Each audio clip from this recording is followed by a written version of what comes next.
Gustavo Forero Quintero nació en Pamplona, departamento del norte de Santander, Colombia, en 1967. Estudió Derecho y Filología, obteniendo un doctorado en esta especialidad en la Universidad de Salamanca, España.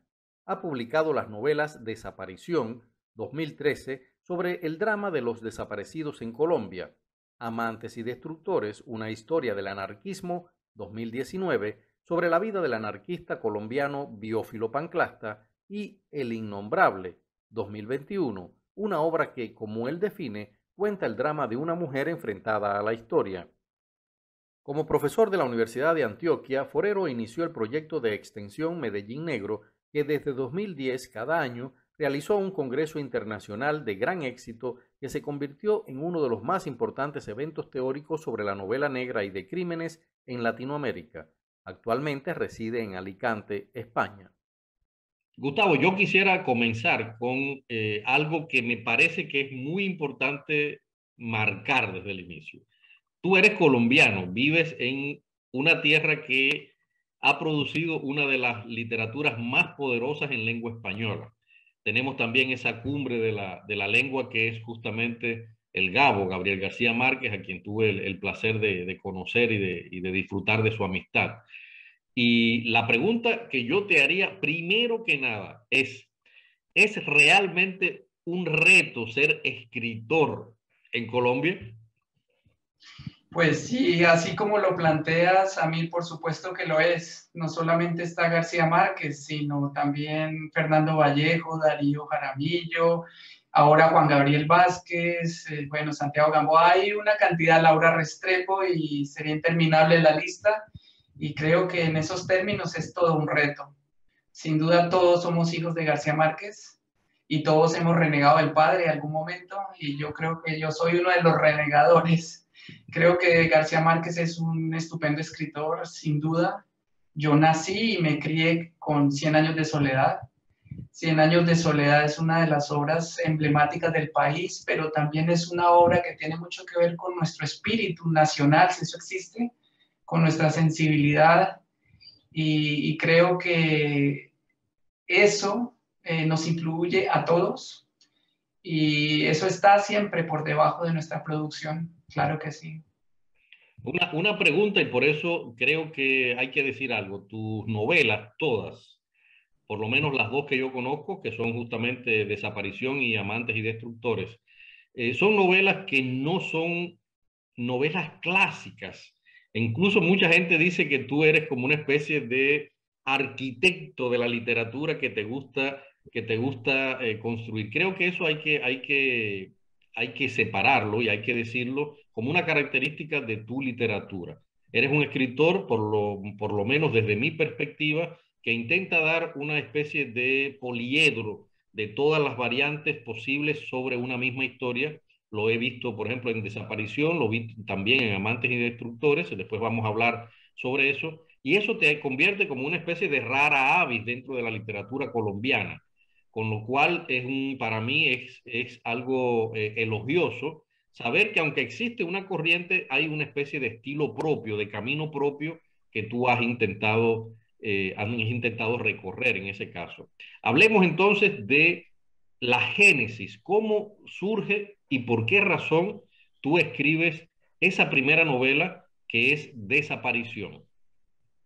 Bueno, en efecto, lo que yo quiero hacer tiene que ver con lo que has señalado. Mi teoría respecto de la literatura es la fragmentación formal. Creo que es lo que más me interesa, presentar el mundo a través de diferentes perspectivas fragmentarias. Creo, yo estoy en contra totalmente de lo que, por ejemplo, Vargas Llosa habla de la unidad, de la totalización de la literatura, de la novela en particular. Creo que el mundo no responde efectivamente a causas, efectos ordenadamente. Creo que en efecto esta relación lógica es una relación intelectual que nos ha convencido a todos de que es objetiva, de que es real, pero que es una relación que es ideada intelectualmente por nosotros los hombres, sobre todo a partir de la Ilustración, con la idea de que la razón podía dar cuenta de todo.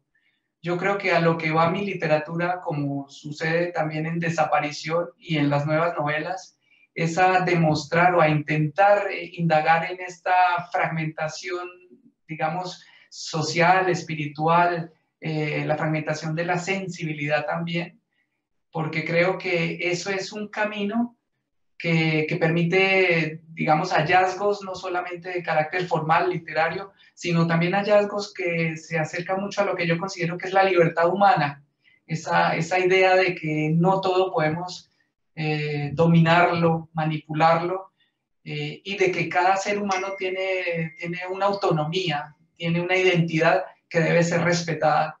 Yo creo que en todas las novelas hago eso, exalto lo que para mí es la libertad, que tiene mucho que ver con la individualidad y con la fragmentación cultural en general. Y sí, así lo intento y lo he hecho en las novelas y eso se nota. Desaparición. Si tú tuvieras el reto, porque eso siempre es un reto, hablar de lo que uno escribe, ¿no? Si tú tuvieras el reto de explicarle a alguien que no tiene ni idea y que por supuesto ve un título que dice Desaparición y dice, bueno, ¿de qué va esta novela? ¿Qué tú le dirías a ese lector, digamos, de un modo bastante simple, cómo tú caracterizarías lo que ese lector se va a encontrar en Desaparición? Bueno, Desaparición surgió a partir de mi interés de denunciar un gran problema nacional y, bueno, y continental y mundial, que es la desaparición forzada. Y creo que esto es un delito internacional, es un delito que se sanciona en muchísimos países y que es la desaparición ocasionada por las autoridades del Estado, por los servicios oficiales, digamos, las Fuerzas Armadas sobre todo. Y con esa ruta, digamos, empecé a indagar en lo que puede significar la desaparición para una sola persona, para un individuo que la sufre. La desaparición de un ser querido, de un familiar, en el caso de la novela Desaparición, la pérdida definitiva en principio, pero todavía no establecida como tal, de la persona que uno ama. Yo creo que este carácter íntimo de la desaparición le da un contenido mayor, es poner bajo la lupa una cosa que es masiva, pero en la novela es cuestión individual, cuestión sentimental, y eso creo que le ha dado un interés mayor. Yo desde el punto de vista del lector, tengo que decirte algo. Yo sufrí mucho leyendo Desaparición. Me parecía estar metido en medio de una tragedia en la que no había salida, ¿no? Pero me llamaba mucho la atención siempre esa preeminencia del amor. Es decir, el amor era la fuerza que movía todo el tiempo la búsqueda en la novela. La pregunta que yo te voy a hacer ahora, que tiene que ver también con la segunda novela, y es, en tu opinión, en Desaparición y en Amantes y Destructores, ¿hay algún hilo que una esas dos novelas más allá de esa pasión, de ese amor por buscar la propia realización humana? En este caso, buscar la otra media naranja que se ha perdido en el caso de Desaparición, pero en el caso, por ejemplo, de Biófilo Panclasta, es la búsqueda de su propia realización personal justamente a través de su pasión por la vida, en ese sentido. ¿Hay alguna otra conexión, digamos, general entre esas dos novelas? Bueno, para mí es sustancial lo que advertiste al principio. Creo que lo que une mi poética es la idea de fragmentación, y esta idea es heredada no solamente de Macedonio Fernández, de Cortázar, sino también de los ejercicios actuales que están haciendo básicamente dos escritores que son Horacio Castellanos Moya y Rodrigo Rey Rosa. Ellos apuntan también a esta idea de que la vida que se nos presenta, que es una vida teóricamente urdida por causas-efectos, no es tal. Lo que hay es fragmentos de sentido, fragmentos de interés, cuestiones muy particulares que nos atraen, y en las dos novelas trato de que sea así. Es retener un poco el instante, desarrollar un poco la poética del fragmento, mirar hacia los hechos instantáneos y a partir de ahí concebir toda una poética que pone en entredicho esta lógica capitalista lineal que piensa que todo tiene una causa y un efecto y el efecto final siempre es el lucro. A lo que yo me he opuesto con toda esta teoría es a la cosificación de la experiencia humana, a la cosificación del individuo también, que no tiene por qué responder a esta lógica materialista, que es una lógica que sufrimos todos. A veces pensamos que solamente en los países capitalistas, y no, también en los países, digamos, del tercer mundo, todo está determinado por el capital, por el dinero, por la producción, porque si una persona no es útil hay que eliminarla o hay que aislarla. Y hay muchos teóricamente inútiles, pensemos en los ancianos, en los niños, en la gente discapacitada, en toda esa cantidad de personas que no producen, que no son capital, que no pueden serlo y no pueden ser vistos como tal, en los enfermos, en las mujeres a menudo, en muchos colectivos que no están en esa lógica. Eso era lo que me interesaba en las dos novelas, estas personas que para todos son inútiles, personas que no representan, digamos, ningún servicio, ningún interés, y que mirado en perspectiva son las personas que ponen en entredicho un sistema. Eso me atrae muchísimo. Una de las cosas que me llama la atención es que de pronto tú escribes una novela prácticamente y tácitamente colombiana, como Desaparición, y de pronto sorprendes con una novela como Amantes y Destructores, donde vas a contar la historia casi que extranacional de un personaje nacional, ¿ya? Y yo no me imaginé, como te lo confesé cuando leí por primera vez tu novela, que existiera en Colombia un personaje que tuviera tanta importancia dentro de un movimiento que internacionalmente fue muy importante en una época, que fue el movimiento anarquista, y que justamente este personaje del cual yo quiero que tú me hables ahora, se convierte como una especie de puente entre el anarquismo latinoamericano y el anarquismo europeo, ¿no? Y en una figura, digamos, muy esencial de ese movimiento, ¿no? Biófilo Panclasta. Yo quiero que tú me hables primero. Estuve escuchando durante la presentación que hiciste en Semana Negra de la novela, que tú fuiste de algún modo vecino, heredero de donde nació, donde vivió este personaje, ¿no? Háblanos primero vamos a hablar de quién fue, para ubicar al lector en quién fue Biófilo Panclasta. Bueno, Biófilo Panclasta es una figura muy interesante del anarquismo colombiano y por supuesto latinoamericano. Él nació muy cerca donde yo nací, nació en Chinácota, un pueblito que queda cerca a Pamplona, donde yo nací, pero él murió en una casa en Pamplona, que es una casa para personas mayores, muy cerca donde yo nací. Y en el pueblo, por mucho tiempo, incluso hasta ahora, se niega a este personaje, porque este personaje pone en tela de juicio una historia oficial donde se le ha dado importancia sobre todo a los militares, a los políticos, a veces digamos, a personas que han tenido muchísimo dinero y han hecho algo por eventos como la independencia, pero se ha dejado de lado a los intelectuales, a los profesores, a los humanistas. Biófilo Panclasta, que es un alias de Vicente Rojas Liscano, fue una persona que pasó de largo por la historia, por lo menos por la historia oficial.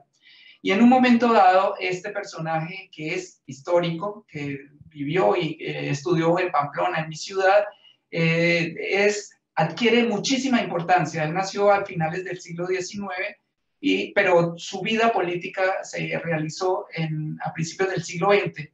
Y su importancia radica en que el presidente Rafael Reyes lo tomó como un objetivo casi militar. Él era un hombre que ponía en tela de juicio el sistema para el caso, el sistema de dos partidos. Él empieza como un hombre liberal, pero poco a poco se da cuenta de que eso pues, se queda corto para sus intereses políticos, para sus intereses ideológicos, y se va vinculando con los movimientos anarquistas de América Latina, y sobre todo cuando tiene que salir exiliado, él vive mucho tiempo en Argentina, y en ese país tiene acceso a los argentinos, a los anarquistas argentinos, pero también a un colectivo que era el de los anarquistas que venían de Rusia, de la Rusia, digamos, posterior a la revolución de 1905, y también a muchos judíos que por esa razón, por haber participado en los movimientos y por ser anarquistas, resultaron exiliados en Argentina, sobre todo en Buenos Aires. Él tiene contacto con ellos y gracias a ellos se va fortaleciendo este espíritu anarquista y mucho más cuando es invitado al Congreso Anarquista, el primer Congreso Anarquista de 1907, que tiene lugar en Ámsterdam. Él representa en ese Congreso a toda América Latina y en ese Congreso lo más importante es que confluyen todos los anarquistas de la época, Malatesta, Emma Goldman, Kropotkin, y todos estos anarquistas vinculados con Biófilo en la novela son los que lo van a llevar a empezar o a iniciar una operación Europa, como la denomina. Y él pretende con esta operación recoger toda una tradición de anarquistas que han tratado de eliminar a los reyes. Eso sucede durante todo el siglo XIX. Sucedió hace muy poco, en 1906, con Mateo Morral en España, que intentó eliminar a los reyes de España, y él recoge esa tradición y habla de una operación Europa donde el propósito es acabar con todos los monarcas, con el propósito, valga la redundancia, de establecer lo que sería una república laica, una república moderna, una república donde se respeten los derechos humanos. Este es el camino del héroe para el caso de la novela, y en ese camino se encuentra hasta con Lenin. Biófilo Panclasta, pues la gente en Colombia creía eso. Él mismo alimentó este mito de que él había conocido a Lenin, y yo lo utilizo en la novela para demostrar el vínculo del personaje con todos esos grandes movimientos que había en Rusia para acabar con el zar Nicolás. En un momento dado a Lenin le delega ese objetivo de eliminar al zar, y esto se hace pues todo un problema no solamente para él personal, sino un problema político, porque ¿qué hace un colombiano atentando contra el zar de Rusia? Y en la vida real eso sucedió, pues no es que sea un colombiano el que lo hubiera hecho, pero que lo que se pretendía en la época era acabar con la monarquía en Rusia, con los zares. Esta va a ser, digamos, la línea que toma la novela para unir la historia de Colombia, la historia de América Latina con la gran historia universal que empieza básicamente con la Primera Guerra Mundial. Biófilo tiene contacto con estas personas que van a propiciar la Primera Guerra Mundial, y en ese sentido, como has dicho, se vincula una historia nacional, continental, con lo que se considera la historia universal, la historia del planeta. Pero también ahí hay una especie de alter ego tuyo, o eres tú directamente, de algún modo.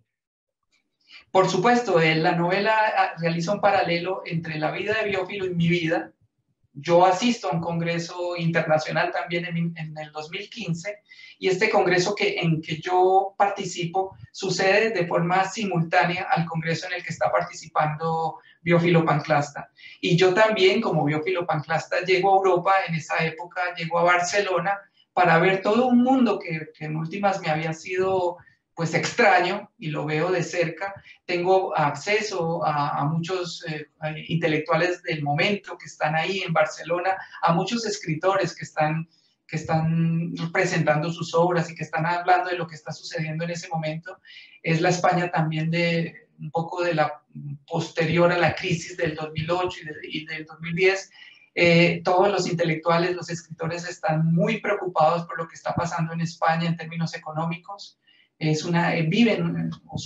Han vivido una crisis del capitalismo, y todo esto también pone en tela de juicio el sistema, digamos, económico que estamos viviendo.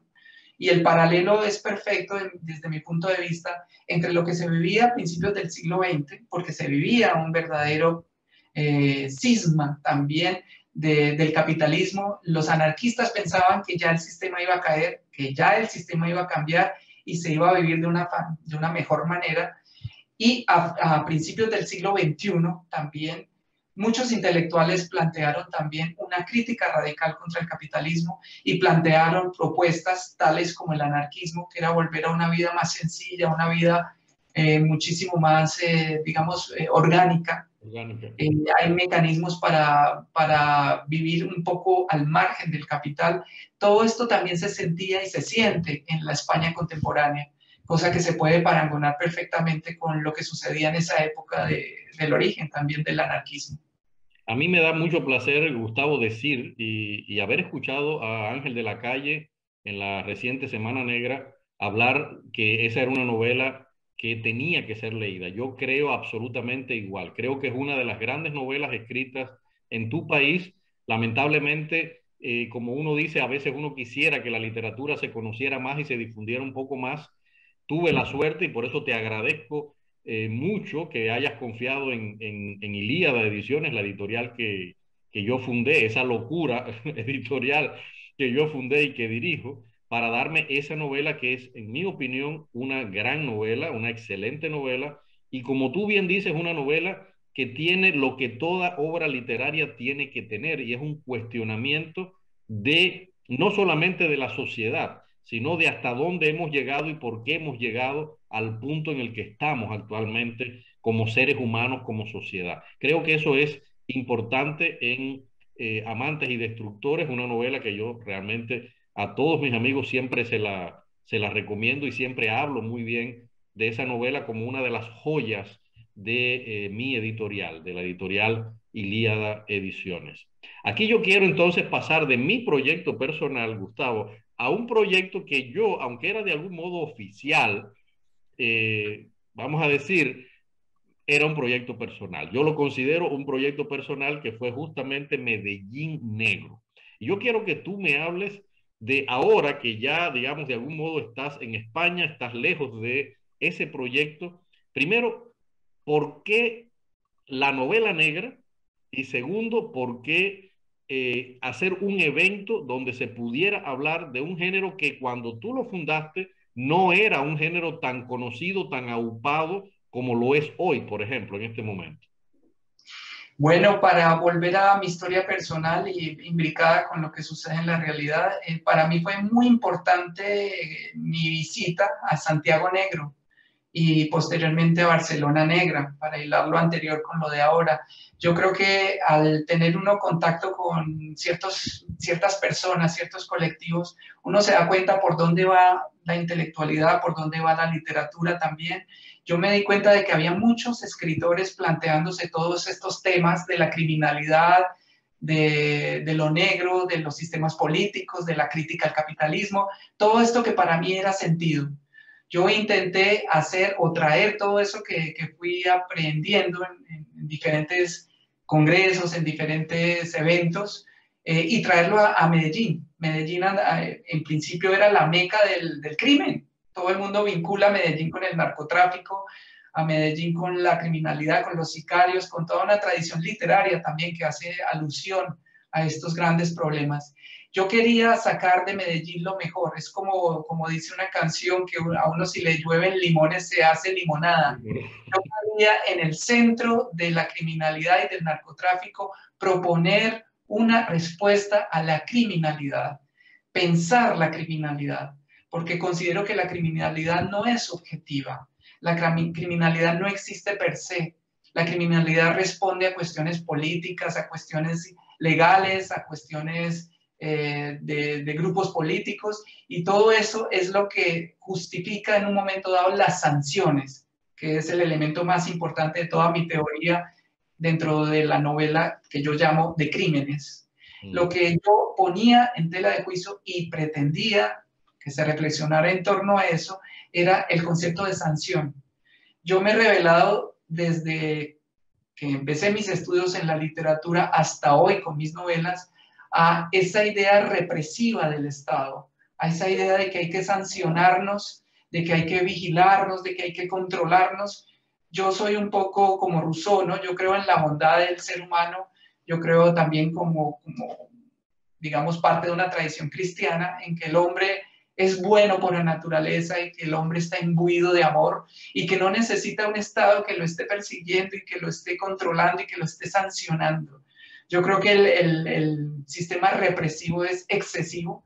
Sobre todo hablo desde mi país porque en mi país las cárceles son inhumanas. Hay una saturación de personas en las cárceles, cosa que demuestra en directo digamos, la injusticia del sistema represivo, del sistema penal. Y eso no sucede solo en Colombia, eso es mundial. El nivel de represión, por ejemplo, que hay en los Estados Unidos es emblemático. lo mismo que en países como Cuba, incluso como Rusia, como Colombia.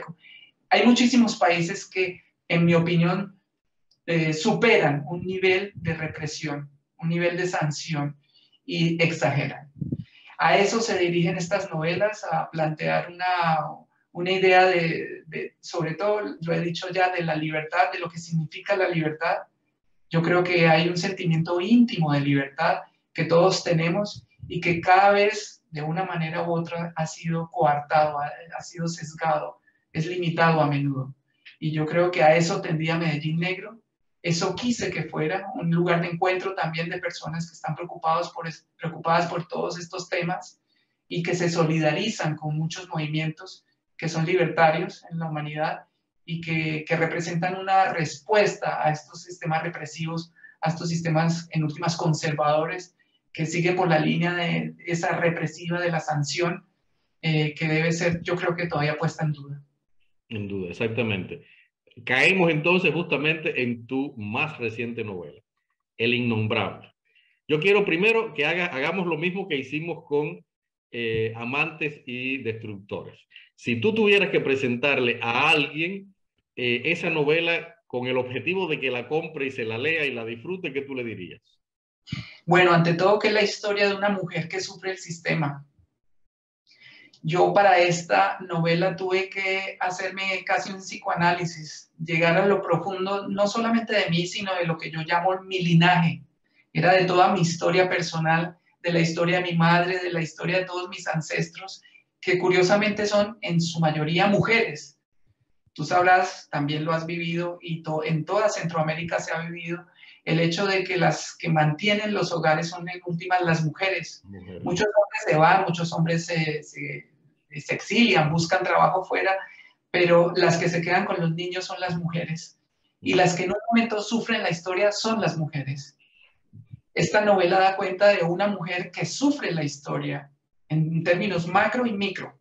Ella sufre también desde el punto de vista grande por el dominio de las fuerzas conservadoras, retardatarias, de la represión a las mujeres, de la represión a otras visiones políticas, pero también sufre en la cotidianidad la represión, la violencia de los hombres, la exclusión social, y ella cuenta su historia para demostrar o para buscar una liberación que no es solamente personal, también de género, pero también nacional, y se vincula ante todo con los movimientos revolucionarios, los movimientos de los sindicatos de los trabajadores que hubo en Colombia en 1977, cuando estaba llegando ese supuesto desarrollo económico del que se hablaba para llevar a un estadio superior de, digamos, de mercado, de desarrollo liberal en Colombia, y que lo encabezaba un presidente que ha sido tomado en la historia como un adalid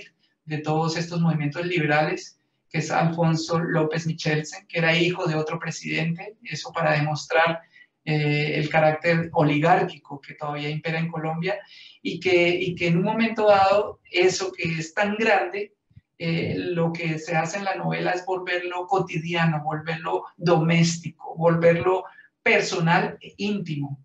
Las feministas dicen que al hablar de algo muy propio también se está haciendo político. Yo creo que esta novela va por ahí. Está hablando de la vida más íntima de una mujer para dar cuenta de los grandes procesos políticos que se están desarrollando en el país y que a menudo son en perjuicio de las personas, ¿no?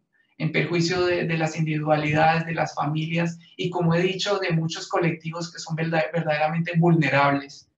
No solamente las mujeres, en la novela se habla de los niños, se habla de las personas mayores, se habla de los intelectuales. Hay muchos intelectuales que están sufriendo el sistema, la exclusión, el ninguneo, que es lo que vivimos muchos en Colombia, muchísimos en el mundo, muchísimos en América Latina. Bueno, de todo esto habla la novela, y la novela, como hacía yo en Amantes y Destructores, también pretende unir una historia nacional con una historia planetaria. Porque yo pienso básicamente que lo que sucede en nuestros países, en América Latina, tiene muchísimo que ver con el dominio de los imperios. Eso que sucedía en el siglo XIX, eso que sucedía a principios del siglo XX y que causó la Primera Guerra Mundial, es totalmente vigente, creo yo, en la actualidad. los imperios todavía determinan las relaciones, todavía dominan la economía y dominan las pequeñas economías locales de los países en desarrollo. Y esto también se denuncia en la novela, creo que a eso se dirige la novela. Y bueno, también debo decir más concretamente que se dirige a un momento político en Colombia del que tú sabrás mucho, porque es un momento político que se parece mucho al de Cuba, que es el de las grandes manifestaciones, los movimientos sociales, toda la gente que está desbordada, está hastiada de los sistemas que han hecho de sus seres humanos cosas. Volvemos al mismo tema de la cosificación de los individuos.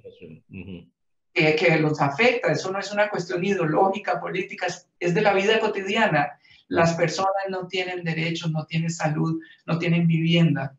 Yo viví en una familia donde solo se hablaba de tener un techo sobre la cabeza. Y esa la mayor conquista de todas estas mujeres de las que he hablado, es de poder tener un techo en la cabeza, sobre la cabeza. Porque tener una vivienda era la gran conquista personal, familiar, humana. Tener una simple casa donde guarecerse era el sueño de todas estas mujeres. Y creo que a eso tiende también esta literatura que yo hago, a demostrar esas grandes conquistas que miradas en perspectiva pueden ser muy niñas, pero miradas en un gran sistema excluyente, injusto, resultan verdaderamente grandiosas. Grandiosas. Un colombiano que yo sé que es orgulloso de ser colombiano, está ahora mismo viviendo en España. Yo quiero que tú, para cerrar esta entrevista, me hables de la España que tú conociste cuando estudiaste tu carrera, que creo, si no recuerdo mal, estudiaste en Salamanca. La España que conociste en aquella época y esta España a la que tú llegas ahora con tu familia, con tus hijos, tu esposa. ¿En qué se parece, en qué se diferencia y qué te ha alimentado a ti aquel viaje y este viaje en tu vida personal? Me quiero decir, y profesional también, por supuesto. Bueno, mira, que al momento en que te oigo me surge una invitación a escribir una nueva novela. Ahí hay un paralelo maravilloso. La España de 1995 no tiene nada o no tenía nada que ver con esta España que estamos viviendo ahora los que estamos en este país. La España de la Beautiful People era la del 95. Todo el mundo parecía tan feliz. España entraba en la comunidad internacional, en la comunidad europea. Okay. Y empezaba una economía que era suprema, pues en principio favorable al desarrollo nacional y al desarrollo de las personas. La gente vivía una felicidad, una euforia que pues era para mí casi escandalosa, ¿no? Yo venía de un país, como siempre, en crisis, en un país pobre, en un país donde salir a cenar era un lujo, y llegué a un país donde había mesas permanentes, donde la gente comía a todas horas, donde se comían no solamente cosas para alimentarse, sino platos exquisitos, vinos exquisitos, champán, etcétera. Todo esto que para mí fue verdaderamente un impacto psicológico. España vivía de verdad una euforia y pues vivía un mundo de mentira también, un mundo europeo, una burbuja, y esa burbuja estallaría muy pocos años después. Y por supuesto, esa España no tenía nada que ver con la de ahora. Ahora vivimos una España en crisis, una España que tiene que ver con el COVID, que está tratando de salir con dificultad de esta pandemia, que no solamente es un problema de salud pública, de sanidad, sino es un problema que ha puesto de nuevo en entredicho un sistema.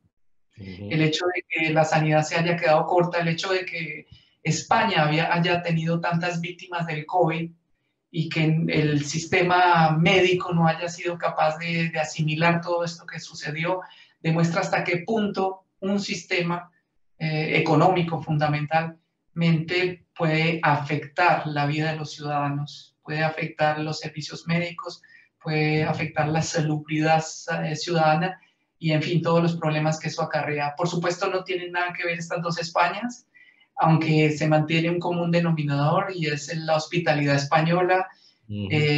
Tanto en esa época como ahora me siento totalmente cómodo en este país.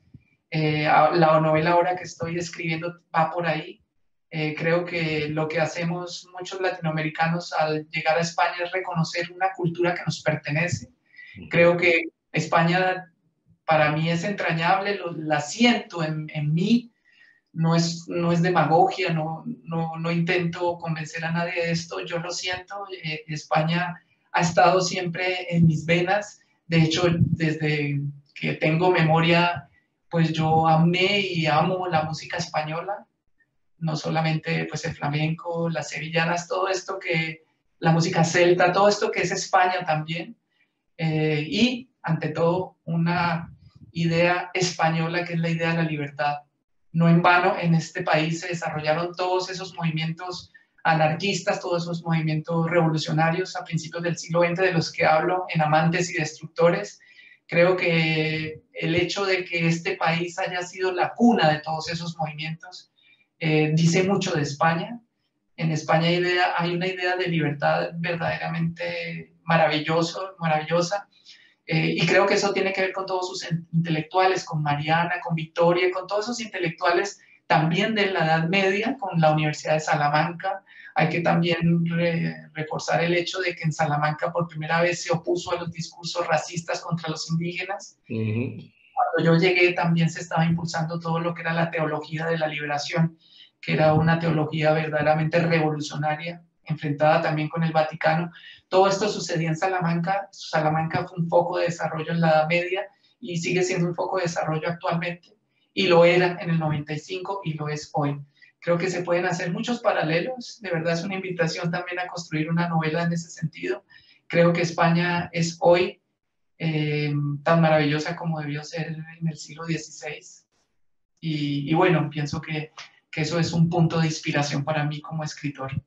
Bueno, me alegro al menos de haberte provocado una nueva novela. Esperemos que la termine y que tengas todas las condiciones para escribirla, y que además tengas toda la promoción que te mereces. Gustavo, de verdad, ha sido un placer conversar contigo. Gracias por permitirnos este recorrido, un recorrido rápido como se hace en estos programas por la obra de un autor. Y gracias sobre todo en lo personal por tu amistad, por tu calidez siempre y por el apoyo que yo sé que tú le has dado a los proyectos personales míos, a Ilíada Ediciones y a la cultura latinoamericana en sentido general. Muchas gracias por tu tiempo y gracias por tu amistad sobre todo.